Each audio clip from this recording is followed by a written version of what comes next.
Hello viewers, I hope you are doing well. SR के studio में आपको खुशामदीद कहता हूं। अगर आपने अभी तक हमारा चैनल सब्सक्राइब नहीं किया तो हमारा चैनल सब्सक्राइब कीजिए और बेल का आइकन दबाइए ताकि हर नए आने वाली वीडियो आपको मौसूल हो।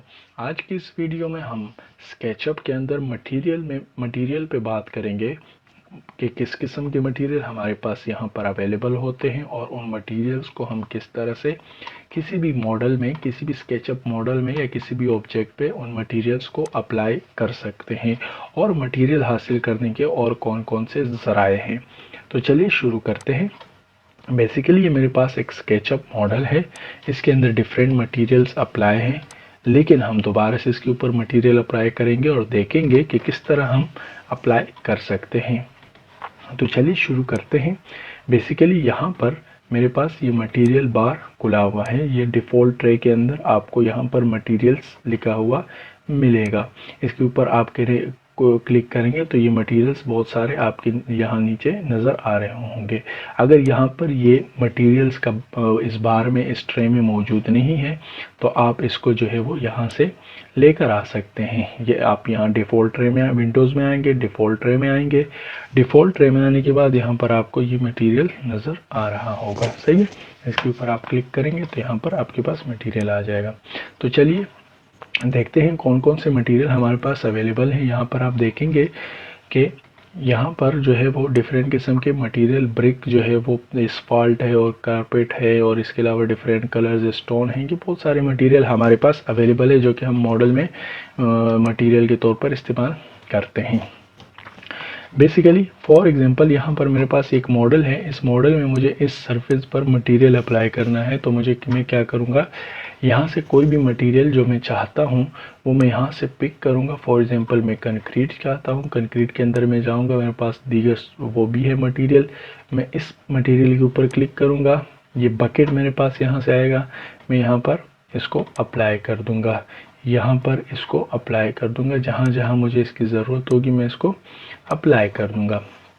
अब मिसाल के तौर पे ये मटेरियल मैंने यहाँ पर अप्लाई कर दिया। अब इसके बाद मैं चाहता हूँ कि जहाँ जहाँ पर वही ब्लैक मटेरियल है वहाँ वहाँ यही वाला कंक्रीट मटेरियल अप्लाई हो। तो उसके लिए मुझे बेसिकली क्या करना होगा, मुझे ये यहाँ से जो है वो सैम्पल पेंट, यहाँ से मैं उस कलर को पिक करूँगा। इस कलर को मैंने पिक किया, मैं एडिट में जाऊँगा। एडिट में जाने के बाद यहाँ पर आपको नज़र आ रहा होगा मैच कलर ऑन स्क्रीन, इसके ऊपर मैं क्लिक करूँगा और इसके ऊपर क्लिक करूँगा। तो ये वाला कलर जो है, यहाँ पर जो ब्लैक कलर था वो जहाँ जहाँ मौजूद होगा उसकी जगह पे ये कलर हमारे पास, ये कंक्रीट का जो टेक्सचर है वो हमारे पास आ जाएगा। ठीक है, तो इस तरह से हम क्या कर सकते हैं, कलर को अप्लाई कर सकते हैं, सही है। इसके अलावा इस कलर को अगर मैं कुछ ब्लैक करना चाहता हूँ, यहाँ पर आप एडिट में आएंगे, यहाँ से आप उस कलर को ब्लैक कर सकते हैं, सही है, या उसको बढ़ा सकते हैं, सही। इस तरह से हम ये कर सकते हैं। इसके अलावा जो है बेसिकली इस एडिट के अंदर अगर हम आते हैं, यहाँ पर इसके कलर को हम डिफरेंट दीगर तरीके से भी चेंज कर सकते हैं। यहाँ से आप जो भी कलर लेना चाहते हैं या पिक करना चाहते हैं, फॉर एग्जांपल, सही। और यहाँ से हम क्या कर सकते हैं, इसको डार्क और वाइट की तरफ लेके जा सकते हैं, सही। इसके अलावा यहाँ पर नीचे आपको ये नज़र आ रहा होगा, इसका स्केल भी दिया हुआ होता है। आप जो स्केल रखना है इसका चाहते हो वो आप यहाँ पर रख सकते हो। इससे ये फ़र्क पड़ता है कि इसका जो दाना आपको नज़र आ रहा है वो थोड़ा बड़ा हो जाता है, सही। यहाँ से इस मटेरियल की ओपेसिटी को हम कम और ज़्यादा कर सकते हैं, यानी वो कितना शफाफ होगा और कितना शफाफ नहीं होगा इसको हम कम कर सकते हैं, सही। तो इस तरह से हम कलर जो है वो मटेरियल जो है वो किसी भी ऑब्जेक्ट पे अप्लाई कर सकते हैं। इसके अलावा अब अगर फॉर एग्जांपल हम गिलास की बात करें तो इस गिलास को मैं मज़ीद जो है वो क्या करना चाह रहा हूँ, इस गिलास की ओपेसिटी को मैं कम करना चाह रहा हूँ। तो मैं इसके ऊपर मैंने ये पेन लिया, पेंसिल ली, यहाँ से इसके ऊपर क्लिक किया, यहाँ पर मेरे पास ये मटेरियल आ गया। तो इसके ऊपर मैं जो भी जिस तरह से मटेरियल अप्लाई करना चाहूँ या जो भी खेलना चाहूँ वो मैं इसके ऊपर कर सकता हूँ। या इसके मटेरियल को अगर फॉर एग्जांपल मुझे चेंज करना है तो मैं इसके ऊपर डबल क्लिक करूँगा। डबल क्लिक करने के बाद मैं यहाँ से क्या करूँगा, गिलास लूँगा। गिलास लेने के बाद यहाँ पे मैं फॉर एग्जांपल ये मटेरियल गिलास अप्लाई करता हूँ। तो इस तरह से मैं ये अप्लाई कर दूंगा। तो इसका आपको नज़र आ रहा होगा कि गिलास का जो कलर है वो बेसिकली चेंज हो गया। सही। अब इसके अलावा ये तो मैंने, चलो यहाँ पर जो मेरे पास मटेरियल मौजूद था वो मैंने अप्लाई कर दिया। अब इसके बाद हम एक और चीज़ के ऊपर आते हैं। मैं गूगल से जो है वो एक वुडन प्लैंक जो है वो डाउनलोड करता हूँ, उसको मैं यहाँ पर अप्लाई कर लेता हूँ, इस जगह पर अप्लाई कर लेता हूँ। यहाँ पर मैंने पहले से कुछ मटेरियल जो है वो सर्च किए हुए, तो यहाँ से हम उसको देख लेते हैं। वुडन प्लैंक, इसको मैं डाउनलोड कर लेता हूँ, इमेज को सेव कर लेता हूँ। यहाँ से इस इमेज को मैंने सेव कर लिया। अब इसके बाद मैं आता हूँ, मैं चाहता हूँ कि ये जो स्टोन मटेरियल है इसकी जगह वुडन मटेरियल आए। तो मैं सबसे पहले इस मटेरियल को पिक करूँगा। पिक करने के बाद मैं एडिट में आऊँगा। एडिट में आने के बाद यहाँ पर आपको इस मटेरियल का नाम लिखा हुआ नज़र आएगा। इस जगह मैं चाहता हूँ कि इस मटेरियल की जगह पे वुडन प्लैंक आए। तो उसके लिए मुझे क्या करना होगा, इसको यहाँ से पिक करना होगा और यहाँ पर लेकर आना होगा। जैसे मैंने इसको यहाँ पर लेकर आया, सही। ये यहाँ से भी आप कर सकते हैं। इस फोल्डर के ऊपर क्लिक करेंगे, यहाँ पर आएंगे और ओके कर देंगे। अब ये मेरे पास वुडन प्लैंक्स जो है वो उस स्टोन की जगह पे आ गया। सही, इस तरह से आपको नज़र आ रहा होगा। सही है। अब मैं चाहता हूँ कि ये जो वुडन प्लैंक है, इसके जो पल्ले हैं ये जो है वो क्या हो, थोड़े छोटे हो या बड़े हो, या जो भी मैं साइज़ इसको देना चाहता हूँ। फॉर एग्जांपल मैं 8 फीट इसको रख लेता हूँ और इसको 2 फीट रख लेता हूँ। फिर आप फ़र्क दे के, या मैं इसको जो है वो 4 फीट रख लेता हूँ और इनको जो है मैं 3 फीट रख लेता हूँ। सही है। तो इस तरह से आप इसको जो है वो बेहतर कर सकते हैं। इसके अलावा एक और हमारे पास ऑप्शन है, वो क्या है, बेसिकली मैं चाहता हूँ ये वर्टिकल है तो मैं चाहता हूँ ये हॉरिजॉन्टल हो जाए। तो मैं इसके ऊपर राइट क्लिक करूँगा, यहाँ पर मैं आऊँगा। सही है। यहाँ पर आने के बाद ये पोजीशन में आने के बाद मैं इसको यहाँ से मूव भी कर सकता हूँ। सही है। अब यहाँ पर आने के बाद मुझे क्या करना है, इसके ऊपर राइट क्लिक करना है। राइट क्लिक पे आने के बाद रोटेट, इसको 90 के एंगल पर रोटेट करना है। आप इसको फ्लिप करना चाहे तो फ्लिप भी कर सकते हैं, लेकिन मैं इसको 90 के एंगल पर रोटेट करना चाहता हूं ताकि ये वर्टिकल जो है वो हॉरिजॉन्टल हो जाए। तो इसके ऊपर मैंने क्लिक किया, फिर राइट क्लिक, फिर डन। अब ये आपको नज़र आ रहा होगा कि ये जो मटेरियल था ये पहले वर्टिकल था, अब जो है वो बेसिकली क्या हो गया, हॉरिजॉन्टल हो गया। सही। अब इसके अलावा मैं चाहता हूँ कि यहाँ पर भी यही मटेरियल अप्लाई हो। फॉर एग्जांपल इस जगह पर अप्लाई हो फॉर एग्जांपल। तो इस जगह पर अप्लाई करने के लिए मैं क्या करूँगा, यहाँ से मैंने ये पिक किया या यहाँ से मैं इसको पिक कर सकता हूँ। ये पिक करने के बाद मैं इस जगह पर इस मटेरियल को अप्लाई कर दूँगा। अब ये मटेरियल मैं चाहता हूँ यहाँ पर जो मटेरियल है हमारे पास वो जो है वो क्या हो जाए, बेसिकली वो वर्टिकल हो जाए। तो इसके ऊपर मैं राइट क्लिक करूँगा, यहाँ से जो है वो इसकी पोजीशन को चेंज करूँगा और यहाँ से इसको 90 कर दूँगा। लेकिन ये देखा 90 कर दिया मैंने। इससे आपका ये मटेरियल, अब यहाँ से इसको मूव भी करा सकते हैं। फॉर एग्जांपल आप ऐसे मूव कर दें, ऐसे मूव कर दें, और इसको मैंने यहाँ से क्या कर दिया, डन कर दिया। अगर आप इसको फ्लिप करेंगे तो फ्लिप भी कर सकते हैं। मैंने इसको यहाँ से डन कर दिया। डन करने के बाद आपको नज़र आ रहा होगा कि ये जो मटेरियल था ये हॉरिजॉन्टल हो गया और ये जो है वो वर्टिकल है। तो इस तरह हम मटेरियल को अपने हिसाब से उसको स्केल भी कर सकते हैं और चेंज भी कर सकते हैं। लेकिन अब यहाँ पर एक इशू है, इसका स्केल और इसका स्केल अलग है। लेकिन जैसे मैं इस मटेरियल के ऊपर क्लिक करता हूँ तो यहाँ से मैं इसका स्केल बढ़ाता हूँ। फॉर एग्जांपल इसको 6 फीट कर लेता हूँ, तो इसका साइज़ जो है वो, इसका साइज़ भी बेसिकली बढ़ गया। लेकिन मैं चाह रहा हूँ कि ऐसा ना हो। सही है। मैं चाहता हूँ सिर्फ इसका साइज़ बढ़ जाए। तो इसके साइज़ को बढ़ाने के लिए सबसे पहले मैं इसके ऊपर राइट क्लिक करूँगा। राइट क्लिक करने के बाद यहाँ नीचे आपको लिखा हुआ नज़र आएगा मेक यूनिक टेक्सचर। मैं चाहता हूँ कि ये जो टेक्सचर है वो इससे डिफरेंट हो जाए। तो इसके ऊपर मैं क्लिक करूँगा। क्लिक करने के बाद सही, अब ये जो टेक्सचर है इसके अंदर मैं जो भी चेंजेस लेकर आऊँगा वो इस टेक्सचर में नहीं आएगा। तो यहाँ पर मैंने क्लिक किया। क्लिक करने के बाद मैं इसके साइज़ को बढ़ा देता हूँ यहाँ से। फॉर एग्जांपल मैं इसके साइज़ को कर देता हूँ 12 फीट। ये देख रहे होंगे आपको कि इसके जो है वो साइज़ नहीं बढ़ रहा है, या मैं इसको 25 फीट या 24 फीट कर लेता हूँ।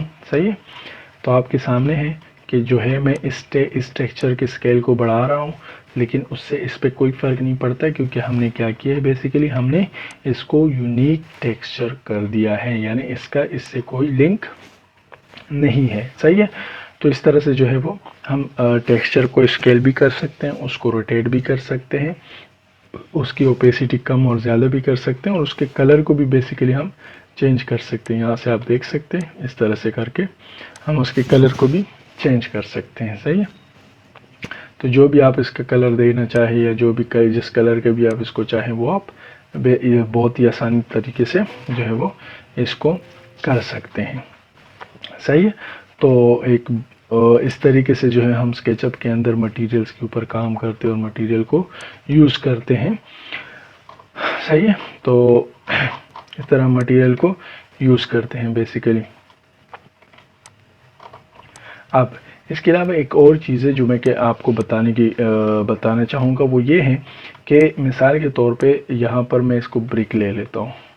यहाँ से मैंने ब्रिक लिया और ये मैंने ब्रिक लिया। सही है, अब मैं चाहता हूँ कि इस मटेरियल जहाँ जहाँ पर ये मटेरियल है वहाँ वहाँ जो है वो यही मटेरियल सेलेक्ट हो और उसके ऊपर जो है वो ब्रिक अप्लाई हो। तो मैं क्या करूँगा, इसके ऊपर मैं राइट क्लिक करूँगा। राइट क्लिक करने के बाद यहाँ पर मैं क्या करूँगा, सेलेक्ट में जाऊँगा। सेलेक्ट में जाने के बाद यहाँ पे ऑल विथ सेम मटेरियल, यानी मैं चाहता हूँ कि वो मटेरियल यानी सेम मटेरियल इस जैसा मटेरियल जहाँ भी हो वो सेलेक्ट हो।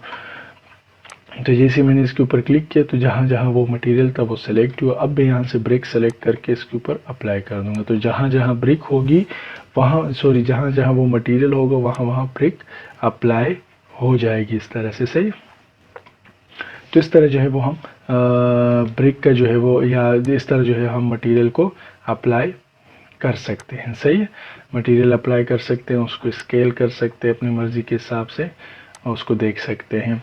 उम्मीद करता हूँ आज की ये वीडियो आपके लिए मुफीद साबित हुई होगी।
far-fetched as it may seem. In fact, both local San Francisco papers are investing a lot of money to try and get a service just like that started. Science editor Steve Newman reports on one person already using the brand new system.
In fact, both local San Francisco papers are investing a lot of money to try and get a service just like that started. Science editor Steve Newman reports on one person already using the brand new system.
as it may seem.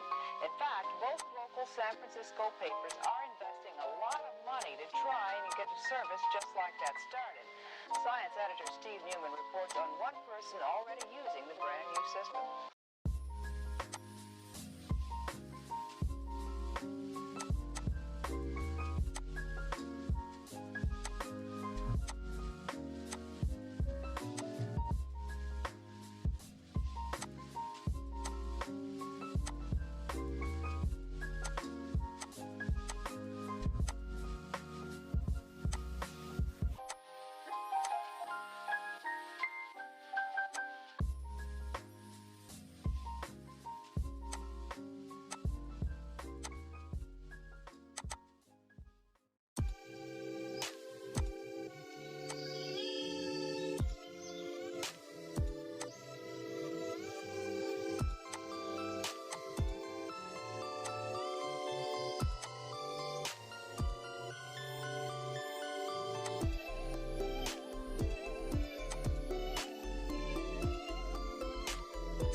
far-fetched as it may seem. In fact, both local San Francisco papers are investing a lot of money to try and get a service just like that started. Science editor Steve Newman reports on one person already using the brand new system.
Hello viewers, SR के studio में आपको खुशामदीद करता हूं। उम्मीद करता हूं आप खैरियत से होंगे।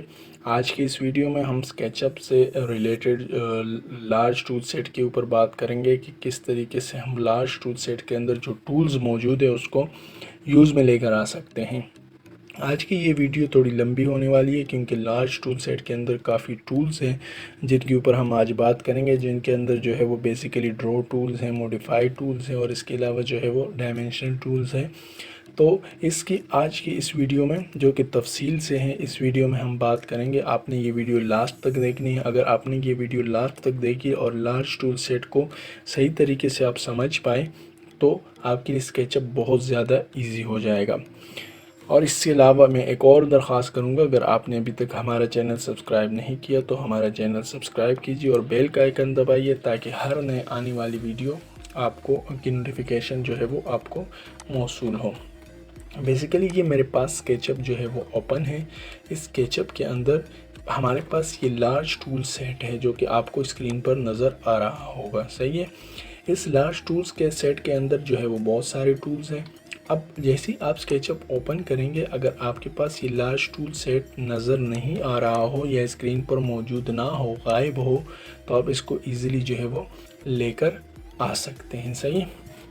तो आप कहाँ से, फॉर एग्जांपल आपने स्केचअप ओपन किया, वहाँ पर आपको ये टूल सेट नहीं मिला। सही है। तो आप इसको कहाँ से लेकर आएंगे? आपके पास दो ऑप्शन हैं। आप तो यहाँ पर राइट क्लिक करके लार्ज टूल सेट को लेकर आ सकते हैं, या जो है आपने क्या करना है, व्यू में जाकर टूल बार के ऊपर क्लिक करेंगे और यहाँ पर लार्ज टूल सेट को टिक करेंगे तो आपके पास ये टूल सेट जो है वो बेसिकली आ जाएगा। सही। अब इसके बाद क्या है, इस लार्ज टूल सेट के अंदर जो है वो बेसिकली टूल्स बहुत सारे हैं जो कि मॉडिफाइड टूल भी हैं और इसके अलावा ड्रॉ टूल्स भी हैं। तो चलो शुरू करते हैं। सबसे पहले हम नंबर 1 से, जो कि सेलेक्ट टूल है। अब ये सेलेक्ट टूल बेसिकली किस लिए इस्तेमाल होता है, इसके नाम से ही पता चलता है कि किसी भी ऑब्जेक्ट को सेलेक्ट करने के लिए हम सेलेक्ट टूल का इस्तेमाल करेंगे। मिसाल के तौर पे यहाँ पर मैं एक रेक्टेंगल लेता हूँ या कोई भी ऑब्जेक्ट ले लेता हूँ, जैसे ये मेरे पास मौजूद है। अब इस ऑब्जेक्ट को मुझे बेसिकली क्या करना है, इस ऑब्जेक्ट को मुझे सेलेक्ट करना है। तो सेलेक्ट में किसी और टूल से नहीं कर सकता, तो उसी के लिए मुझे क्या करना होगा, सेलेक्ट टूल को इस्तेमाल करना होगा। अब सेलेक्ट टूल को जैसे मैं सेलेक्ट करूँगा, जो कि माउस का मेरे पास जो लेफ़्ट बटन है उसको क्लिक करते हुए यहाँ से मैं ड्रैग करूँगा तो ये सिलेक्ट हो जाएगा, यहाँ से मैं ड्रैग करूँगा तो सिलेक्ट हो जाएगा, यहाँ नीचे से मैं ड्रैग करूँगा तो सेलेक्ट हो जाएगा। सही है। इस तरह हम जिस तरफ से भी ड्रैग करेंगे सेलेक्ट किसी ऑब्जेक्ट को हम सेलेक्ट कर सकते हैं। या इसी ऑब्जेक्ट के अंदर इस फेस को मैं सेलेक्ट करना चाहता हूँ तो यहाँ पर मैं लेफ़्ट क्लिक करूँगा, ये सेलेक्ट हो जाएगा। इस लाइन को सेलेक्ट करना चाहता हूँ, इसके ऊपर क्लिक करूँगा, ये लाइन भी सेलेक्ट हो जाएगी। सही है। तो इस तरीके से हम क्या कर सकते हैं, किसी भी चीज़ को जो है वो सेलेक्ट कर सकते हैं। अब इसके बाद आइए देखते हैं दूसरे हमारे पास क्या है, जो फोर्थ है वो है इरेज़र। इरेज़र बेसिकली क्या है, इरेज़र जो है वो नाम से ही आपको पता चल रहा होगा, इसकी शेप से ही आपको नज़र आ रहा होगा कि इरेज़र टूल बेसिकली किसी भी ऑब्जेक्ट को, किसी भी चीज़ को जो है वो इरेज़ करने के लिए इस्तेमाल होता है। फॉर एग्जांपल मैं इस लाइन को इरेज़ करना चाहता हूँ,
फेस क्रिएट होता हुआ नज़र आया।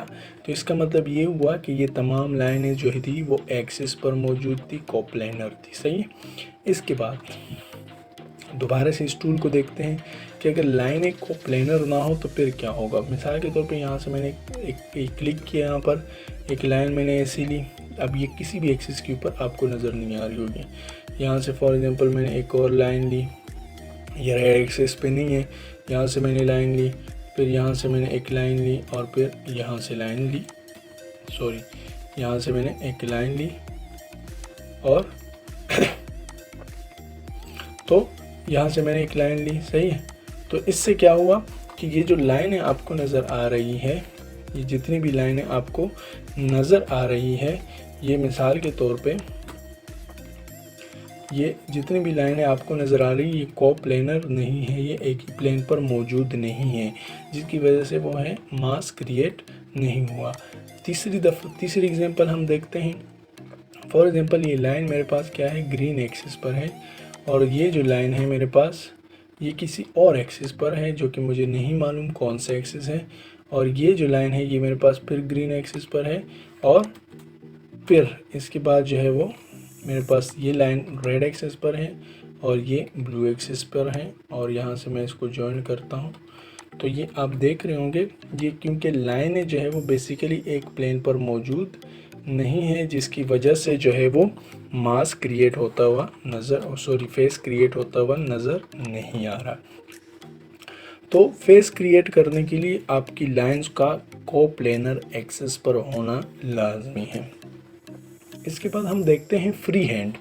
फ्री हैंड बेसिकली क्या है कि हम पेंसिल से जो है वो, ये जो पेंसिल आपको नज़र आ रही है, इससे हम फ्री हैंड लाइंस नहीं क्रिएट कर सकते, बना सकते, ड्रॉ कर सकते। तो इसके लिए क्या है, फ्री हैंड लाइन है। मिसाल के तौर पे इसको मैं यहाँ पर एक राइट क्लिक मैंने किया।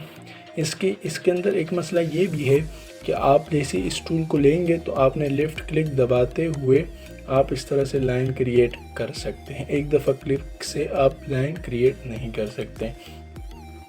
फॉर एग्जांपल ये कहाँ यूज़ होता है, ये फ्री हैंड लाइन लैंडस्केप वगैरह की डिज़ाइन में जो है वो मॉडलिंग में यूज़ होता है। इस तरह से आप जब ये लाइनें आपस में जुड़ेंगी तो इससे एक मास्क क्रिएट होगा। सही है। तो फ्री हैंड लाइंस का जो है वो ये जो टूल है इसका इस्तेमाल इस तरीके से। इसके बाद हमारे पास आता है रेक्टेंगल टूल। रेक्टेंगल टूल हम किस तरह इस्तेमाल करेंगे, यहाँ पर हमने फॉर एग्जांपल एक रेक्टेंगल लिया। सही है। यहाँ पर हमने एक रेक्टेंगल लिया, जितने भी साइज़ का आप रेक्टेंगल लेना चाहें आप रेक्टेंगल ले सकते हैं। सही है। ये मेरे पास एक रेक्टेंगल है। सही, ये मेरे पास एक क्या है, रेक्टेंगल है जो कि किसी भी एंगल पर नहीं है, प्लेन सरफेस पर मौजूद है। अब इसके बाद इस तरह से हमने क्या किया, एक रेक्टेंगल ले लिया। सही है।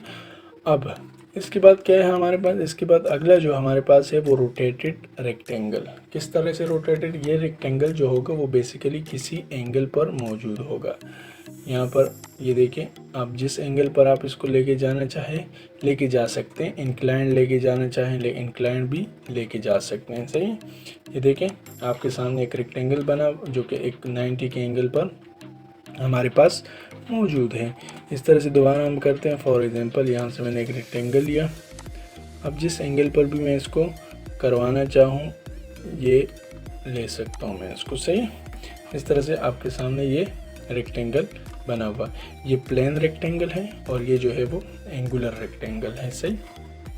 इसके बाद हमारे पास जो अगला ऑप्शन है, जो अगला टूल है हमारे पास ड्रॉ टूल के अंदर, ड्रॉ कमांड के अंदर, वो हमारे पास क्या है, बेसिकली सर्किल है। सर्किल ड्रॉ करने का बहुत ही आसान तरीका है। आपने या तो सी इंटर करना है या यहाँ टूल बॉक्स है जो है वो टूल सेट से आपने सेलेक्ट करना है और यहाँ पर जैसे ही आप क्लिक करेंगे एक सर्किल जो है वो आपको क्रिएट होता हुआ नज़र आ जाएगा। दोबारा से सी इंटर करते हैं। अब इसकी कितनी साइड्स हैं, 10 हैं। मैं चाहता हूँ इसकी 100 साइड्स हो तो मैं 100 टाइप करूँगा, इंटर करूँगा यहाँ से। अब ये देखें आपको ये जो सर्किल नज़र आ रहा है ये बिल्कुल इसके एजेस जो है वो बिल्कुल स्मूथ हैं, जबकि उसकी जो है वो साइड्स हैं, उसकी टोटल 10 साइड्स हैं और इसकी कोई साइड नहीं है बल्कि सर्कुलर है। सही है। इसके बाद हमारे पास क्या आता है, सर्किल है, पॉलीगॉन है। पॉलीगॉन बेसिकली क्या है, इसकी हम साइड सेलेक्ट करते हैं। फॉर एग्जांपल हमें 3 साइड का चाहिए, 4 साइड का चाहिए, तो इसके ऊपर जैसे हम क्लिक करेंगे यहाँ पर हमें लिखा हुआ आ रहा है नीचे, ये आपको नज़र आ रहा होगा कि ये इसकी 8 साइड्स हैं, यानी ये ऑक्टागोन है। यहाँ से मैंने इसको ड्रॉ किया, इसको ज़रा मैं पुश कर लेता हूँ। आप इसकी साइड्स गिने 1 2 3 4 5 6 7 8, 8 साइड्स जो है वो इसकी मौजूद है हमारे पास। इसकी साइड्स को आप कम करना चाहते हैं, ज़्यादा करना चाहते हैं तो वो आप कर सकते हैं। इसके बाद हमारे पास अगला जो बेसिकली जो ड्रॉ टूल के अंदर हमारे पास मौजूद है वो बेसिकली क्या है, आर्क है। हम आर्क किस तरह बना सकते हैं, मैं यहाँ पर एक रेक्टेंगल ले लेता हूँ। ये मैंने एक रेक्टेंगल लिया, इस तरह से एक रेक्टेंगल लिया। रेक्टेंगल लेने के बाद मुझे क्या करना है, एक आर्क ड्रॉ करनी है। आर्क ड्रॉ करने के लिए मुझे क्या करना होगा, इसके ऊपर मैं क्लिक करूँगा, फिर मैं सेंटर पॉइंट पर क्लिक करूँगा और फिर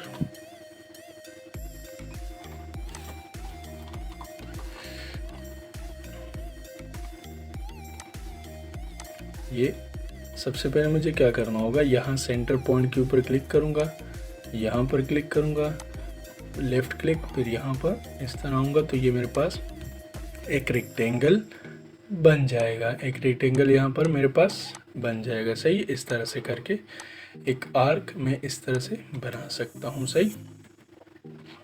इसी के अंदर हमारे पास एक दूसरा है जो कि 2 पॉइंट आर्क है। 2 पॉइंट आर्क बेसिकली किस तरह होता है कि मैं यहाँ पर क्लिक करूँ, यहाँ पर क्लिक करूँ, फिर सेंटर में क्लिक करूँ, यहाँ पर क्लिक करूँ, सेंटर में क्लिक करूँ और फिर यहाँ क्लिक करूँ।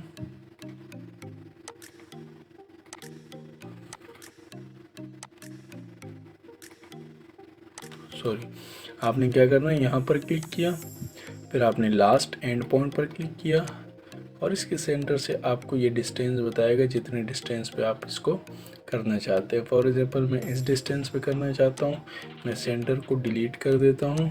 यहाँ से मेरे पास एक रेक्टेंगल इस तरह से बना हुआ, सॉरी एक आर्क जो है वो बना हुआ नज़र आ जाएगा।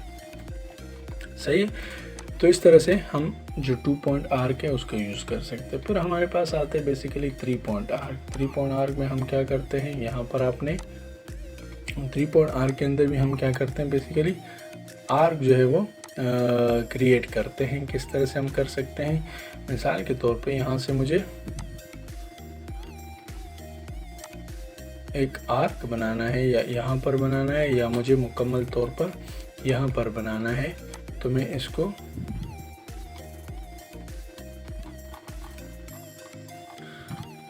यहाँ पर इसको क्रिएट कर सकता हूँ। सही, ये मैंने एक आर्क बनाया। सही, तो इस तरह से हम क्या कर सकते हैं, इन ड्रॉ टूल्स के अंदर जो आर्क टूल है उनको इस्तेमाल कर सकते हैं। इसके बाद हमारे पास जो अगला ऑप्शन है, जो इसके बाद जो टूल्स है हमारे पास, वो बेसिकली मॉडिफाई टूल है, जिसके अंदर मूव टूल आता है, पुश पुल टूल आता है, रोटेट टूल आता है और इसके अलावा फॉलो मी और स्केल टूल आता है। सही, तो चलिए शुरू करते हैं। मूव टूल के ऊपर मैंने इससे पहले भी वीडियो बनाई है, आज मैं इस वीडियो में भी थोड़ा सा बता देता हूँ। मूव टूल बेसिकली किसी भी ऑब्जेक्ट को मूव करने के लिए हम इस्तेमाल करते हैं। किसी भी ऑब्जेक्ट को मूव करने के लिए हम क्या करते हैं, मूव टूल को इस्तेमाल करते हैं। इसको मैंने ग्रुप कर दिया और इसको मैंने थोड़ा सा पुश कर दिया। पुश करने के बाद इस ऑब्जेक्ट को मैं यहाँ से मूव कराना चाहता हूँ किसी भी एक्सिस पर, मैं रेड एक्सिस पर मूव कराना चाहता हूँ। आपने या एम एंटर करना है या मूव टूल को इस्तेमाल करना है। यहाँ पर आपने क्लिक किया, अब ये ऑब्जेक्ट जो है वो जिस तरफ हम मूव कराना चाहें, रेड एक्सिस पर मैं कराना चाहता हूँ रेड एक्सिस पर हो जाएगा और ग्रीन एक्सिस पर कराना चाहता हूँ ग्रीन एक्सिस पर ये मूव हो जाएगा। या इसके अलावा इस ऑब्जेक्ट को मैं मूव करवाते हुए इसकी मल्टीपल मुझे कॉपीज चाहिए, तो मैंने क्या किया, कंट्रोल इंटर किया, यहाँ तक आ गया और मल्टीप्लाई बाय 4 एक्स से मल्टीप्लाई किया, तो ये हमारे पास इसकी कॉपीज आ गई। सही,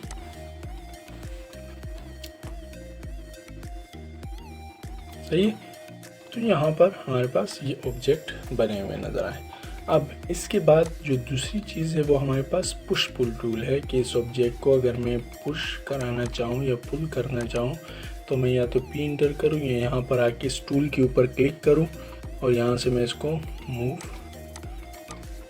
पुश पुल करूँ अपने डायमेंशंस के हिसाब से। सही, इसके बाद हमारे पास जो अगला टूल है वो बेसिकली रोटेटेड टूल है। इसी रोटेटेड टूल को हम इस्तेमाल करते हुए पोलर एरे को भी हम वो कर सकते हैं, पोलर एरे को भी यूज़ में ला सकते हैं। फॉर एग्जांपल इस ऑब्जेक्ट को मुझे रोटेट कराना है, तो इस तरह से मैं जो एंगल देना चाहूँ 45 एंगल, तो 45 एंगल पे ये रोटेट हो जाएगा। 90 के एंगल पर मैं इसको रोटेट कराना चाहूँ तो 90 के एंगल पर ये रोटेट हो जाएगा। अब मैं चाहता हूँ कि ये ऑब्जेक्ट अपनी जगह रहे, बल्कि इस ऑब्जेक्ट की मुझे एक कॉपी मिले एज अ रोटेट 45 एंगल पे। तो मैं क्या करूँगा, यहाँ पर मैंने क्लिक किया, यहाँ पर क्लिक किया और कंट्रोल इंटर किया। तो जैसे मैंने कंट्रोल इंटर किया और फिर मैंने 45 टाइप किया, तो ये जो ऑब्जेक्ट है मेरे पास अभी ये 45 के एंगल पे इसकी एक कॉपी मुझे मिल गई। इस तरह से करके एक कॉपी आपके सामने जो है वो जो पहले का जो मेरे पास ऑब्जेक्ट है वो अपनी जगह पर है और ये 45 के एंगल पर जो ऑब्जेक्ट है ये अपनी जगह पर है। तो इस तरह से हम क्या कर सकते हैं, रोटेट टूल से किसी भी ऑब्जेक्ट को रोटेट करा सकते हैं। इसके अलावा हम बेसिकली क्या कर सकते हैं, रोटेट टूल को इस्तेमाल करते हुए हम इसको रोटेट टूल को इस्तेमाल करते हुए पोलर एरे को भी जो है वो यूज़ में ला सकते हैं। कैसे लेकर आएंगे, आपने इस ऑब्जेक्ट को सेलेक्ट करना है। सेलेक्ट करने के बाद आपने क्या करना है, इस रोटेट टूल के ऊपर क्लिक करना है, फिर यहाँ पर आपने कहीं पे भी क्लिक करें और यहाँ पर जो है वो इस ऑब्जेक्ट को रोटेट करें, लेकिन साथ में आपने क्या करना है, कंट्रोल प्रेस करना है। कंट्रोल आपने प्रेस किया, आप यहाँ पर इसको फॉर एग्जांपल 10 के एंगल पर लेकर आए, 10 के एंगल पर लाने के बाद आपने क्या करना है, मल्टीप्लाई बाय 360। इस तरह से आपके सामने जो है वो ये सारे ऑब्जेक्ट जो है वो उसी डायरेक्शन में जो है वो रोटेट होते हुए और कॉपी होते हुए नज़र आएंगे। सही है। तो इस तरह इस टूल का हम इस्तेमाल कर सकते हैं। फॉलो मी टूल बेसिकली क्या है, इसके अंदर स्केचअप के अंदर फॉलो मी टूल को हम किस तरह इस्तेमाल कर सकते हैं। आपने यहाँ पर एक लाइन ड्रॉ करनी है। लाइन ड्रॉ करने के बाद ये लाइन आपने ड्रॉ की। अब इसके बाद आपने क्या लेना है, एक सर्किल लेना है। सर्किल लिया आपने। अब आपने क्या करना है, इस फॉलो मी टूल को यूज़ करना है। अब ये लाइन जहाँ तक होगी वहाँ तक आपको इस तरह से वो सर्किल उस लाइन को फॉलो करते हुए नज़र आएगी। लेकिन इसके लिए ज़रूरी ये है कि दोनों ऑब्जेक्ट का एक ही ग्रुप हो, एक ही जगह पे हो और एक साथ अटैच हो, तो ये फॉलो हो जाएगा। सही है। इस तरह से आगे क्या है, हम स्केल, किसी भी ऑब्जेक्ट को हम किस तरह से स्केल कर सकते हैं। मिसाल के तौर पे ये मेरे पास ऑब्जेक्ट है, एक बॉक्स है। इस बॉक्स को मैं बेसिकली स्केल करना चाहता हूँ। सबसे पहले मैं इसके ऊपर डबल क्लिक किया, इसको ग्रुप बनाया। अब इस ऑब्जेक्ट को मैं स्केल करना चाहता हूँ, तो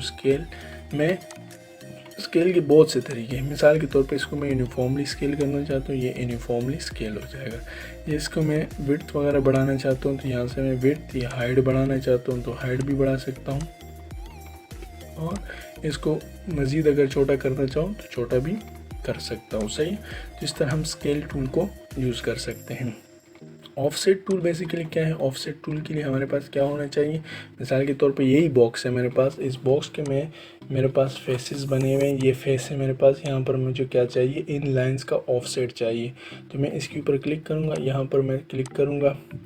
मिसाल के तौर पे इतना ही मुझे ऑफसेट चाहिए। तो ये जो लाइन है ये बेसिकली ऑफसेट कहलाती है। सही। तो ये जो है, ये तमाम जितने भी टूल्स आपने देखे, ये जो है थे वो मॉडिफाई टूल थे। अब इसके बाद हम देखते हैं अगली उसमें ऑप्शन हमारे पास जो है वो बेसिकली क्या है, ये हमारे पास मेजरिंग टेप है। इस मेजरिंग टेप को इस्तेमाल करते हुए हम क्या कर सकते हैं, मेजर भी कर सकते हैं। और इसके अलावा जो है वो हम यहाँ पर क्या कर सकते हैं, इसकी लेंथ और विड्थ वगैरह भी मालूम कर सकते हैं। यहाँ से इसकी विड्थ मालूम कर सकते हैं। और इसके अलावा जो है वो एक गाइडलाइन के तौर पर भी हम इसको इस्तेमाल कर सकते हैं। मिसाल के तौर पे यहाँ पर मुझे एक लाइन चाहिए, तो लाइन के लिए मुझे क्या करना होगा, मैंने इस ग्रुप में गया। इस ग्रुप में जाने के बाद यहाँ पर और यहाँ पर मैंने एक लाइन ड्रॉ की। सही है। तो मेजरिंग टेप से हम डायमेंशन भी मालूम कर सकते हैं और गाइडलाइन भी ले सकते हैं। सही। अब ये क्या है, डायमेंशन इससे भी हम मालूम कर सकते हैं। मिसाल के तौर पे ये हमारे पास इसकी डायमेंशन बता रहा है, यहाँ से लेके यहाँ तक हमारे पास डायमेंशन बता रहा है। सही। तो इस तरह से हम क्या कर सकते हैं, जो है वो मालूम कर सकते हैं। अब मिसाल के तौर पे मुझे क्या चाहिए, एंगल चाहिए। तो एंगल के लिए मैं क्या इस्तेमाल कर सकता हूँ, प्रोट्रैक्टर। सही है। प्रोट्रैक्टर हम किस तरह से इस्तेमाल करेंगे, यहाँ से आपने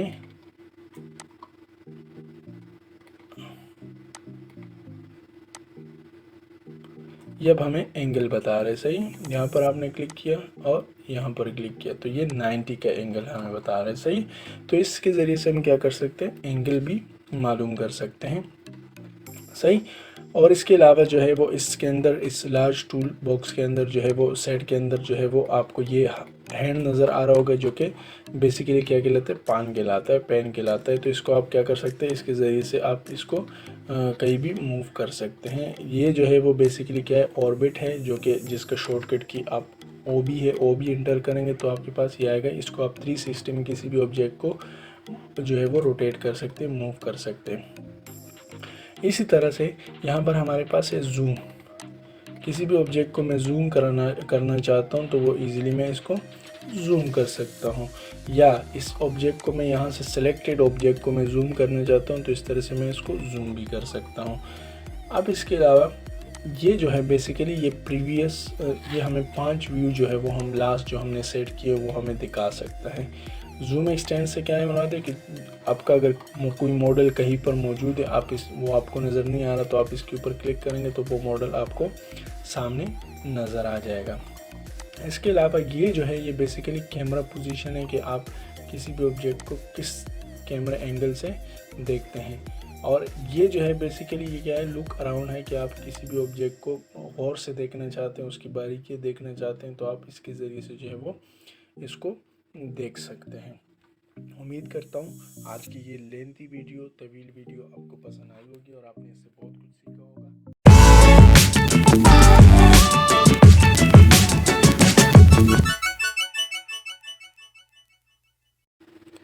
हेलो व्यूवर्स, SRK स्टूडियो में आपको खुशामदीद करता हूँ। उम्मीद करता हूँ आप खैरियत से होंगे। आज की इस वीडियो में हम स्केचअप से रिलेटेड लार्ज टूल सेट के ऊपर बात करेंगे कि किस तरीके से हम लार्ज टूल सेट के अंदर जो टूल्स मौजूद है उसको यूज़ में लेकर आ सकते हैं। आज की ये वीडियो थोड़ी लंबी होने वाली है क्योंकि लार्ज टूल सेट के अंदर काफ़ी टूल्स हैं जिनके ऊपर हम आज बात करेंगे, जिनके अंदर जो है वो बेसिकली ड्रॉ टूल्स हैं, मॉडिफाइड टूल्स हैं और इसके अलावा जो है वो डायमेंशनल टूल्स हैं। तो इसकी आज की इस वीडियो में जो कि तफसील से है, इस वीडियो में हम बात करेंगे। आपने ये वीडियो लास्ट तक देखनी है। अगर आपने ये वीडियो लास्ट तक देखी और लार्ज टूल सेट को सही तरीके से आप समझ पाए तो आपके लिए स्केचअप बहुत ज़्यादा ईजी हो जाएगा। और इसके अलावा मैं एक और दरख्वास्त करूंगा, अगर आपने अभी तक हमारा चैनल सब्सक्राइब नहीं किया तो हमारा चैनल सब्सक्राइब कीजिए और बेल का आइकन दबाइए ताकि हर नए आने वाली वीडियो आपको की नोटिफिकेशन जो है वो आपको मौसूल हो। बेसिकली ये मेरे पास स्केचअप जो है वो ओपन है। इस स्केचअप के अंदर हमारे पास ये लार्ज टूल सेट है जो कि आपको स्क्रीन पर नज़र आ रहा होगा, सही है। इस लार्ज टूल्स के सेट के अंदर जो है वो बहुत सारे टूल्स हैं।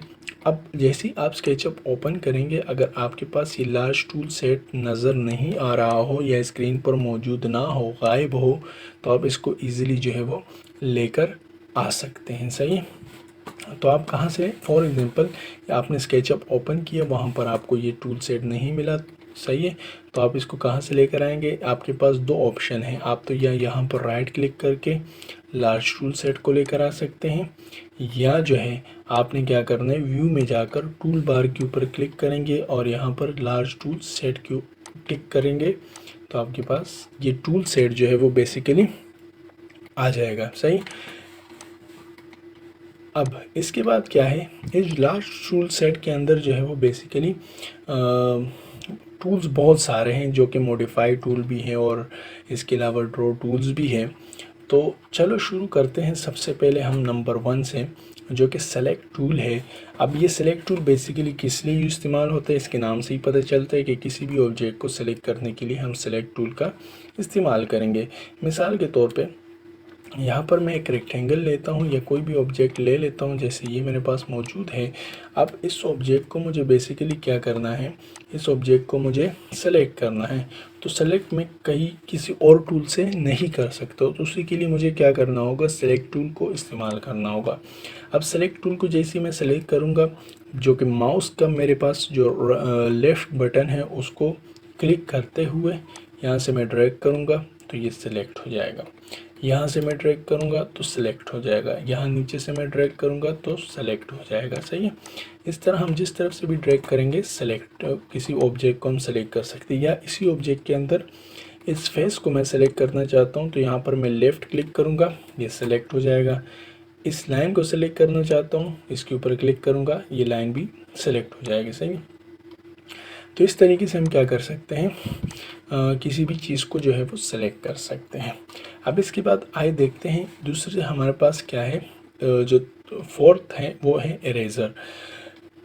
इरेज़र बेसिकली क्या है, इरेज़र जो है वो नाम से ही आपको पता चल रहा होगा, इसकी शेप से ही आपको नज़र आ रहा होगा कि इरेज़र टूल बेसिकली किसी भी ऑब्जेक्ट को, किसी भी चीज़ को जो है वो इरेज़ करने के लिए इस्तेमाल होता है। फॉर एग्ज़ाम्पल मैं इस लाइन को इरेज़ करना चाहता हूँ, इसके ऊपर क्लिक करूँगा तो ये लाइन इरेज़ हो जाएगी, सही। तो किसी भी ऑब्जेक्ट को इरेज़ करने के लिए आप क्या कर सकते हैं, इरेज़ टूल को इस्तेमाल कर सकते हैं। यहाँ पर आपने क्या करना है, इस तरह से लेफ़्ट क्लिक के ऊपर, लेफ़्ट माउस के ऊपर बटन प्रेस करते हुए आप इसको इस तरह से डिलीट कर सकते हैं, सही।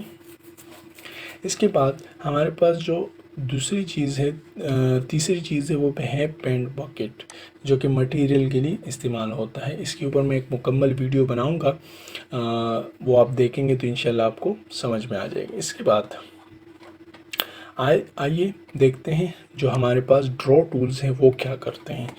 ड्रॉ टूल में हमारे पास सबसे पहले लाइन है। लाइन बेसिकली क्या है, जब 2 3 4 लाइनें जो है वो, या 3 लाइनें जो है वो आपस में मिलती है, यानी कोप्लेनर लाइंस, तो उससे बेसिकली हमारे पास स्केचअप के अंदर क्या क्रिएट होता है, एक मास, एक फेस जो है वो बेसिकली क्रिएट होता है। मिसाल के तौर पे मैंने ड्रॉ कमांड से मैंने पेंसिल ली लाइन के लिए। जैसे मैं यहाँ पर क्लिक करूँगा, लेफ़्ट क्लिक किया मैंने, अब मेरे पास यहाँ पर 3 एक्सिस है, एक ब्लू एक्सिस है, एक ग्रीन एक्सिस है, और एक जो है वो बेसिकली रेड एक्सिस है। अब इन एक्सिस के ऊपर अगर मैं कोई भी लाइन ड्रॉ करता हूँ और वो लाइन जो है वो बेसिकली आपस में मिले, तो उससे क्या होता है, फेस क्रिएट होता है। मिसाल के तौर पे यहाँ पर मैंने लेफ़्ट क्लिक किया और इस लाइन को मैं लेके जा रहा हूँ बेसिकली ग्रीन एक्सिस पे, यहाँ तक मैं लेकर आया। फिर इसी लाइन को मैं लेके जाना चाहता हूँ रेड एक्सिस पे, फिर इसी लाइन को मैं लेके जाना चाहता हूँ बेसिकली दोबारा से ग्रीन एक्सिस पे, और फिर रेड एक्सिस पे। अब ये लाइन यहाँ से जो शुरू हुई थी, वो जब यहाँ पर आके ख़त्म हुई, तो बदले में मुझे एक जो है वो फेस क्रिएट होता हुआ नज़र आया। तो इसका मतलब ये हुआ कि ये तमाम लाइनें जो थी वो एक्सिस पर मौजूद थी, कोप्लेनर थी। सही है। इसके बाद दोबारा से इस टूल को देखते हैं कि अगर लाइन एक कोप्लेनर ना हो तो फिर क्या होगा। मिसाल के तौर पे यहाँ से मैंने एक क्लिक किया, यहाँ पर एक लाइन मैंने ऐसी ली। अब ये किसी भी एक्सिस के ऊपर आपको नज़र नहीं आ रही होगी। यहाँ से फॉर एग्जांपल मैंने एक और लाइन ली, ये रेड एक्सिस पे नहीं है, यहाँ से मैंने लाइन ली, फिर यहाँ से मैंने एक लाइन ली, और फिर यहाँ से लाइन ली, सॉरी यहाँ से मैंने एक लाइन ली, और तो यहाँ से मैंने एक लाइन ली। सही है। तो इससे क्या हुआ कि ये जो लाइनें आपको नज़र आ रही है, ये जितनी भी लाइनें आपको नज़र आ रही है, ये मिसाल के तौर पे ये जितनी भी लाइनें आपको नज़र आ रही, ये कोप्लेनर नहीं है, ये एक ही प्लेन पर मौजूद नहीं है, जिसकी वजह से वो है मास क्रिएट नहीं हुआ। तीसरी एग्जांपल हम देखते हैं। फॉर एग्जांपल ये लाइन मेरे पास क्या है, ग्रीन एक्सिस पर है, और ये जो लाइन है मेरे पास ये किसी और एक्सिस पर है, जो कि मुझे नहीं मालूम कौन सा एक्सिस है। और ये जो लाइन है ये मेरे पास फिर ग्रीन एक्सिस पर है, और फिर इसके बाद जो है वो मेरे पास ये लाइन रेड एक्सिस पर है, और ये ब्लू एक्सिस पर है। और यहाँ से मैं इसको जॉइन करता हूँ, तो ये आप देख रहे होंगे, ये क्योंकि लाइनें जो है वो बेसिकली एक प्लेन पर मौजूद नहीं है, जिसकी वजह से जो है वो मास क्रिएट होता हुआ फेस क्रिएट होता हुआ नज़र नहीं आ रहा। तो फेस क्रिएट करने के लिए आपकी लाइंस का कोप्लेनर एक्सिस पर होना लाजमी है। इसके बाद हम देखते हैं free hand. Free hand basically क्या है कि हम पेंसिल से जो है वो, ये जो पेंसिल आपको नज़र आ रही है, इससे हम फ्री हैंड लाइंस नहीं क्रिएट कर सकते, बना सकते, ड्रॉ कर सकते। तो इसके लिए क्या है, फ्री हैंड लाइन है। मिसाल के तौर पे इसको मैं यहाँ पर एक राइट क्लिक मैंने किया। इसके अंदर एक मसला ये भी है कि आप जैसे इस टूल को लेंगे तो आपने लेफ़्ट क्लिक दबाते हुए आप इस तरह से लाइन क्रिएट कर सकते हैं। एक दफ़ा क्लिक से आप लाइन क्रिएट नहीं कर सकते। फॉर एग्जांपल ये कहाँ यूज़ होता है, ये फ्री हैंड लाइन लैंडस्केप वगैरह की डिज़ाइन में जो है वो मॉडलिंग में यूज़ होता है। इस तरह से आप जब ये लाइनें आपस में जुड़ेंगी तो इससे एक मास क्रिएट होगा। सही है। तो फ्री हैंड लाइंस का जो है वो ये जो टूल है इसका इस्तेमाल इस तरीके से। इसके बाद हमारे पास आता है रेक्टेंगल टूल। रेक्टेंगल टूल हम किस तरह इस्तेमाल करेंगे, यहाँ पर हमने फॉर एग्जांपल एक रेक्टेंगल लिया। सही है। यहाँ पर हमने एक रेक्टेंगल लिया, जितने भी साइज़ का आप रेक्टेंगल लेने चाहें आप रेक्टेंगल ले सकते हैं। सही है। ये मेरे पास एक रेक्टेंगल है। सही, ये मेरे पास एक क्या है, रेक्टेंगल है, जो कि किसी भी एंगल पर नहीं है, प्लेन सरफेस पर मौजूद है। अब इसके बाद इस तरह से हमने क्या किया, एक रेक्टेंगल ले लिया। सही है। अब इसके बाद क्या है हमारे पास, इसके बाद अगला जो हमारे पास है वो रोटेटेड रेक्टेंगल। किस तरह से रोटेटेड? ये रेक्टेंगल जो होगा वो बेसिकली किसी एंगल पर मौजूद होगा। यहाँ पर ये देखें, आप जिस एंगल पर आप इसको लेके जाना चाहें लेके जा सकते हैं। इंक्लाइन लेके जाना चाहें इंक्लाइन भी लेके जा सकते हैं। सही। ये देखें आपके सामने एक रेक्टेंगल बना जो कि एक 90 के एंगल पर हमारे पास मौजूद है। इस तरह से दोबारा हम करते हैं। फॉर एग्जांपल यहाँ से मैंने एक रेक्टेंगल लिया, अब जिस एंगल पर भी मैं इसको करवाना चाहूँ ये ले सकता हूँ मैं इसको। सही। इस तरह से आपके सामने ये रेक्टेंगल बना हुआ, ये प्लेन रेक्टेंगल है और ये जो है वो एंगुलर रेक्टेंगल है। सही। इसके बाद हमारे पास जो अगला ऑप्शन है, जो अगला टूल है हमारे पास ड्रॉ टूल के अंदर, ड्रॉ कमांड के अंदर, वो हमारे पास क्या है? बेसिकली सर्किल है। सर्किल ड्रॉ करने का बहुत ही आसान तरीका है। आपने या तो सी इंटर करना है या यहाँ टूल बॉक्स से जो है वो टूल सेट से आपने सेलेक्ट करना है और यहाँ पर जैसे ही आप क्लिक करेंगे एक सर्किल जो है वो आपको क्रिएट होता हुआ नज़र आ जाएगा। दोबारा से सी इंटर करते हैं। अब इसकी कितनी साइड्स हैं? 10 हैं। मैं चाहता हूँ इसकी 100 साइड्स हो तो मैं 100 टाइप करूँगा, इंटर करूँगा यहाँ से। अब ये देखें आपको ये जो सर्किल नज़र आ रहा है ये बिल्कुल इसके एजेस जो है वो बिल्कुल स्मूथ हैं, जबकि उसकी जो है वो साइड्स है, उसकी टोटल 10 साइड्स हैं और इसकी कोई साइड नहीं है बल्कि सर्कुलर है। सही है। इसके बाद हमारे पास क्या आता है? सर्किल है, पॉलीगॉन है। पॉलीगॉन बेसिकली क्या है? इसकी हम साइड सेलेक्ट करते हैं। फॉर एग्जांपल हमें 3 साइड का चाहिए, 4 साइड का चाहिए, तो इसके ऊपर जैसे ही हम क्लिक करेंगे यहाँ पर हमें लिखा हुआ आ रहा है नीचे, ये आपको नज़र आ रहा होगा कि ये इसकी 8 साइड्स हैं, यानी ये ऑक्टागोन है। यहाँ से मैंने इसको ड्रॉ किया, इसको ज़रा मैं पुश कर लेता हूँ। आप इसकी साइड्स गिने 1 2 3 4 5 6 7 8, 8 साइड्स जो है वो इसकी मौजूद है हमारे पास। इसकी साइड्स को आप कम करना चाहते हैं, ज़्यादा करना चाहते हैं तो वो आप कर सकते हैं। इसके बाद हमारे पास अगला जो बेसिकली जो ड्रॉ टूल के अंदर हमारे पास मौजूद है वो बेसिकली क्या है? आर्क है। हम आर्क किस तरह बना सकते हैं? मैं यहाँ पर एक रेक्टेंगल ले लेता हूँ। ये मैंने एक रेक्टेंगल लिया, इस तरह से एक रेक्टेंगल लिया। रेक्टेंगल लेने के बाद मुझे क्या करना है? एक आर्क ड्रॉ करनी है। आर्क ड्रॉ करने के लिए मुझे क्या करना होगा? इसके ऊपर मैं क्लिक करूँगा, फिर मैं सेंटर पॉइंट पर क्लिक करूँगा और फिर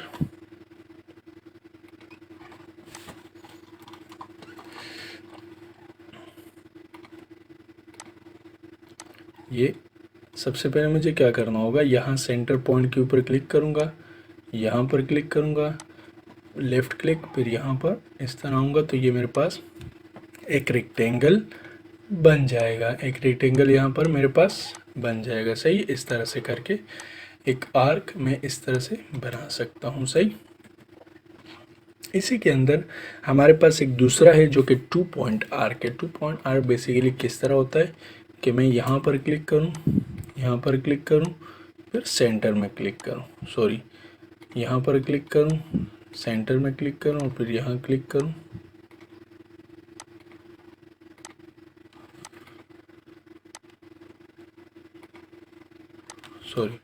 आपने क्या करना है? यहाँ पर क्लिक किया, फिर आपने लास्ट एंड पॉइंट पर क्लिक किया और इसके सेंटर से आपको ये डिस्टेंस बताएगा जितने डिस्टेंस पे आप इसको करना चाहते हैं। फॉर एग्जांपल मैं इस डिस्टेंस पे करना चाहता हूँ, मैं सेंटर को डिलीट कर देता हूँ। यहाँ से मेरे पास एक रेक्टेंगल इस तरह से बना हुआ, एक आर्क जो है वो बना हुआ नज़र आ जाएगा। सही है। तो इस तरह से हम जो 2 पॉइंट आर्क है उसको यूज़ कर सकते हैं। फिर हमारे पास आते हैं basically 3 point arc. 3 point arc में हम क्या करते हैं? यहाँ पर आपने 3 पॉइंट आर्क के अंदर भी हम क्या करते हैं? बेसिकली आर्क जो है वो क्रिएट करते हैं। किस तरह से हम कर सकते हैं? मिसाल के तौर पे यहाँ से मुझे एक आर्क बनाना है या यहाँ पर बनाना है या मुझे मुकम्मल तौर पर यहाँ पर बनाना है, तो मैं इसको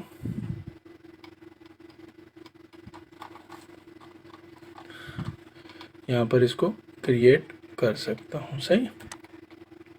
ये मैंने एक आर्क बनाया। सही।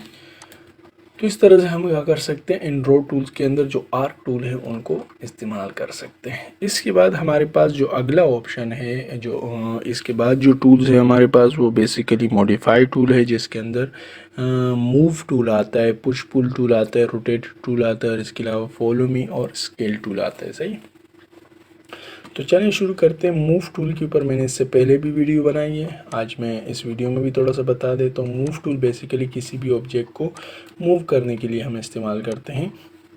किसी भी ऑब्जेक्ट को मूव करने के लिए हम क्या करते हैं, मूव टूल को इस्तेमाल करते हैं। इसको मैंने ग्रुप कर दिया और इसको मैंने थोड़ा सा पुश कर दिया। पुश करने के बाद इस ऑब्जेक्ट को मैं यहाँ से मूव कराना चाहता हूँ किसी भी एक्सिस पर, मैं रेड एक्सिस पर मूव कराना चाहता हूँ। आपने यहाँ एम एंटर करना है या मूव टूल को इस्तेमाल करना है, यहाँ पर आपने क्लिक किया। अब ये ऑब्जेक्ट जो है वो जिस तरफ हम मूव कराना चाहें, रेड एक्सिस पर मैं कराना चाहता हूँ रेड एक्सिस पर हो जाएगा, और ग्रीन एक्सिस पर कराना चाहता हूँ ग्रीन एक्सिस पर ये मूव हो जाएगा।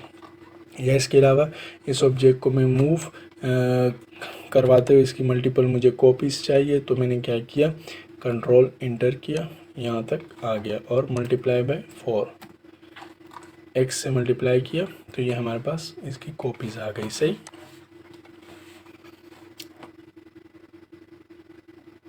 सही। तो यहाँ पर हमारे पास ये ऑब्जेक्ट बने हुए नज़र आए। अब इसके बाद जो दूसरी चीज़ है वो हमारे पास पुश पुल टूल है, कि इस ऑब्जेक्ट को अगर मैं पुश कराना चाहूँ या पुल करना चाहूँ, तो मैं या तो पी इंटर करूँ या यहाँ पर आके इस टूल के ऊपर क्लिक करूँ और यहाँ से मैं इसको मूव पुश पुल करूँ अपने डायमेंशंस के हिसाब से। सही, इसके बाद हमारे पास जो अगला टूल है वो बेसिकली रोटेटेड टूल है। इसी रोटेटेड टूल को हम इस्तेमाल करते हुए पोलर एरे को भी हम वो कर सकते हैं, पोलर एरे को भी यूज़ में ला सकते हैं। फॉर एग्जांपल इस ऑब्जेक्ट को मुझे रोटेट कराना है, तो इस तरह से मैं जो एंगल देना चाहूँ 45 एंगल, तो 45 एंगल पे ये रोटेट हो जाएगा। 90 के एंगल पर मैं इसको रोटेट कराना चाहूँ तो 90 के एंगल पर ये रोटेट हो जाएगा। अब मैं चाहता हूँ कि ये ऑब्जेक्ट अपनी जगह रहे, बल्कि इस ऑब्जेक्ट की मुझे एक कॉपी मिले एज अ रोटेट 45 एंगल पे। तो मैं क्या करूँगा, यहाँ पर मैंने क्लिक किया, यहाँ पर क्लिक किया और कंट्रोल इंटर किया। तो जैसे मैंने कंट्रोल इंटर किया और फिर मैंने 45 टाइप किया, तो ये जो ऑब्जेक्ट है मेरे पास अभी ये 45 के एंगल पे इसकी एक कॉपी मुझे मिल गई। इस तरह से करके एक कॉपी आपके सामने जो है वो जो पहले का जो मेरे पास ऑब्जेक्ट है वो अपनी जगह पर है, और ये 45 के एंगल पर जो ऑब्जेक्ट है ये अपनी जगह पर है। तो इस तरह से हम क्या कर सकते हैं, रोटेट टूल से किसी भी ऑब्जेक्ट को रोटेट करा सकते हैं। इसके अलावा हम बेसिकली क्या कर सकते हैं, रोटेट टूल को इस्तेमाल करते हुए हम इसको रोटेट टूल को इस्तेमाल करते हुए पोलर एरे को भी जो है वो यूज़ में ला सकते हैं। कैसे लेकर आएंगे, आपने इस ऑब्जेक्ट को सेलेक्ट करना है। सेलेक्ट करने के बाद आपने क्या करना है, इस रोटेट टूल के ऊपर क्लिक करना है, फिर यहाँ पर आपने कहीं पे भी क्लिक करें और यहाँ पर जो है वो इस ऑब्जेक्ट को रोटेट करें, लेकिन साथ में आपने क्या करना है, कंट्रोल प्रेस करना है। कंट्रोल आपने प्रेस किया, आप यहाँ पर इसको फॉर एग्जांपल 10 के एंगल पर लेकर आए। 10 के एंगल पर लाने के बाद आपने क्या करना है, मल्टीप्लाई बाय 360। इस तरह से आपके सामने जो है वो ये सारे ऑब्जेक्ट जो है वो उसी डायरेक्शन में जो है वो रोटेट होते हुए और कॉपी होते हुए नज़र आएंगे। सही, तो इस तरह इस टूल का हम इस्तेमाल कर सकते हैं। फॉलो मी टूल बेसिकली क्या है, इसके अंदर स्केचअप के अंदर फॉलो मी टूल को हम किस तरह इस्तेमाल कर सकते हैं। आपने यहाँ पर एक लाइन ड्रॉ करनी है। लाइन ड्रॉ करने के बाद ये लाइन आपने ड्रॉ की। अब इसके बाद आपने क्या लेना है, एक सर्किल लेना है।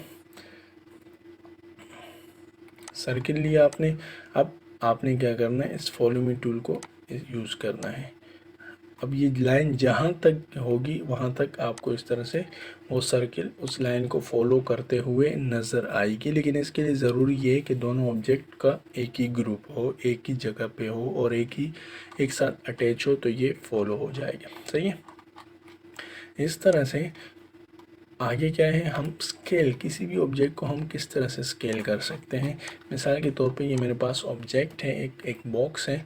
इस बॉक्स को मैं बेसिकली स्केल करना चाहता हूँ। सबसे पहले मैं इसके ऊपर डबल क्लिक किया, इसको ग्रुप बना। अब इस ऑब्जेक्ट को मैं स्केल करना चाहता हूँ, तो स्केल में स्केल के बहुत से तरीके हैं। मिसाल के तौर पे इसको मैं यूनिफॉर्मली स्केल करना चाहता हूँ, ये यूनिफॉर्मली स्केल हो जाएगा। ये इसको मैं विड्थ वगैरह बढ़ाना चाहता हूँ तो यहाँ से मैं विड्थ या हाइट बढ़ाना चाहता हूँ तो हाइट भी बढ़ा सकता हूँ, और इसको मज़ीद अगर छोटा करना चाहूँ तो छोटा भी कर सकता हूँ। सही है, तो इस तरह हम स्केल टूल को यूज़ कर सकते हैं। ऑफसेट टूल बेसिकली क्या है? ऑफसेट टूल के लिए हमारे पास क्या होना चाहिए? मिसाल के तौर पे यही बॉक्स है मेरे पास, इस बॉक्स के में मेरे पास फेसेस बने हुए हैं, ये फेस है मेरे पास। यहाँ पर मुझे क्या चाहिए? इन लाइंस का ऑफसेट चाहिए।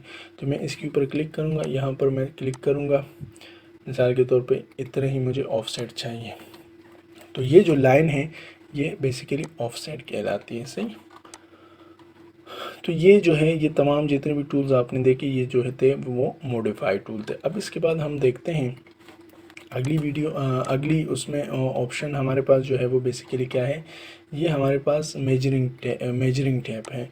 इस मेजरिंग टेप को इस्तेमाल करते हुए हम क्या कर सकते हैं? मेजर भी कर सकते हैं, और इसके अलावा जो है वो हम यहाँ पर क्या कर सकते हैं? इसकी लेंथ और विड्थ वगैरह भी मालूम कर सकते हैं। यहाँ से इसकी विड्थ मालूम कर सकते हैं, और इसके अलावा जो है वो एक गाइडलाइन के तौर पर भी हम इसको इस्तेमाल कर सकते हैं। मिसाल के तौर पे यहाँ पर मुझे एक लाइन चाहिए, तो लाइन के लिए मुझे क्या करना होगा? मैंने इस ग्रुप में गया, इस ग्रुप में जाने के बाद यहाँ पर और यहाँ पर मैंने एक लाइन ड्रॉ की। सही है, तो मेजरिंग टेप से हम डायमेंशन भी मालूम कर सकते हैं और गाइडलाइन भी ले सकते हैं। सही, अब ये क्या है? डायमेंशन इससे भी हम मालूम कर सकते हैं। मिसाल के तौर पे ये हमारे पास इसकी डायमेंशन बता रहा है, यहाँ से लेके यहाँ तक हमारे पास डायमेंशन है बता रहा है। सही, तो इस तरह से हम क्या कर सकते हैं? जो है वो मालूम कर सकते हैं। अब मिसाल के तौर पे मुझे क्या चाहिए? एंगल चाहिए। तो एंगल के लिए मैं क्या इस्तेमाल कर सकता हूँ? प्रोट्रैक्टर। सही है, प्रोट्रैक्टर हम किस तरह से इस्तेमाल करेंगे? यहाँ से आपने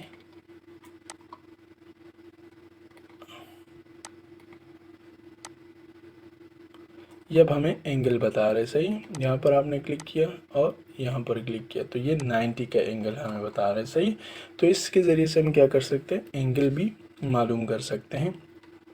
सही, और इसके अलावा जो है वो इसके अंदर इस लार्ज टूल बॉक्स के अंदर जो है वो सेट के अंदर जो है वो आपको ये हैंड नज़र आ रहा होगा, जो कि बेसिकली क्या कहलाता है? पान कहलाता है, पेन कहलाता है। तो इसको आप क्या कर सकते हैं? इसके ज़रिए से आप इसको कहीं भी मूव कर सकते हैं। ये जो है वो बेसिकली क्या है? ऑर्बिट है, जो कि जिसका शॉर्टकट की आप ओ बी है, ओ बी इंटर करेंगे तो आपके पास ये आएगा। इसको आप 360 में किसी भी ऑब्जेक्ट को जो है वो रोटेट कर सकते हैं, मूव कर सकते हैं।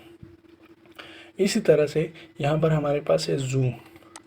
किसी भी ऑब्जेक्ट को मैं जूम करना चाहता हूँ तो वो इजीली मैं इसको जूम कर सकता हूँ, या इस ऑब्जेक्ट को मैं यहाँ से सिलेक्टेड ऑब्जेक्ट को मैं जूम करना चाहता हूँ तो इस तरह से मैं इसको जूम भी कर सकता हूँ। अब इसके अलावा ये जो है बेसिकली ये प्रीवियस ये हमें 5 व्यू जो है वो हम लास्ट जो हमने सेट किए वो हमें दिखा सकता है। जूम एक्सटेंड से क्या है मुराद है कि आपका अगर कोई मॉडल कहीं पर मौजूद है, आप इस वो आपको नज़र नहीं आ रहा तो आप इसके ऊपर क्लिक करेंगे तो वो मॉडल आपको सामने नज़र आ जाएगा। इसके अलावा ये जो है ये बेसिकली कैमरा पोजीशन है कि आप किसी भी ऑब्जेक्ट को किस कैमरा एंगल से देखते हैं।